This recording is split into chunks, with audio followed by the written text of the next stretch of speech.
Hi friends, எல்லாருக்கும் இனிய பொங்கல் தின நல்வாழ்த்துக்கள்.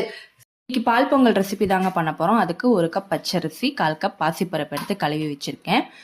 ஒரு ஏலக்காய் சேர்த்திக்கோங்க. 1 டேபிள் ஸ்பூன் அளவுக்கு நெய்யும் சேர்த்திக்கோங்க. இப்போ 1 கப் அரிசிக்கு 3 கப் பால், 1 கப் தண்ணி சேர்த்துக்க போறாங்க.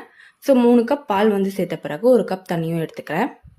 இது கூட ஆட் பண்ணிக்கிறேன். இப்போ குக்கரை மூடி வச்சு 4 விசில் விட்டுக்கோங்க. 4 விசில்லே எனக்கு நல்லா குழஞ்சி வந்துருச்சு. இப்போ கரண்டி விட்டு நல்லா அதை குழச்சி விட்டுக்கலாம். இது கூட 3/4 கப் அளவுக்கு சர்க்கரை, இது கட்டியாக இருக்கனால இது இலக்கி வரதுக்கு 1 கப் அளவுக்கு பால் சேர்த்திக்கிறேன். இந்த பாலும் சர்க்கரையும் சேர்த்து பொங்கல் நல்லா இலக்கி விட்டுரும்.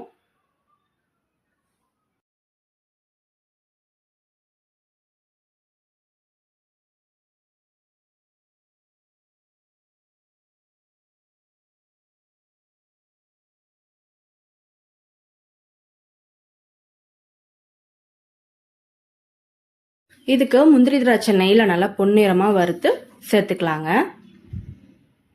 கொஞ்சம் முந்திரி கொஞ்சம் திராட்சையை ஆட் பண்ணி வறுத்துக்கோங்க, பொன்னிறமாக வர வரைக்கும். இப்போ இதை நம்ம பொங்கலில் சேர்த்து நல்லா மிக்ஸ் பண்ணி விட்டுக்கலாம். அவ்வளோதாங்க, பால் பொங்கல் ரெடி. இந்த பொங்கலுக்கு இந்த ரெசிபியும் ட்ரை பண்ணி பாருங்கள். எல்லாருக்கும் மறுபடியும் இனிய பொங்கல் தின நல்வாழ்த்துக்கள் ஃப்ரெண்ட்ஸ். தேங்க்யூ. அடுத்த வீடியோ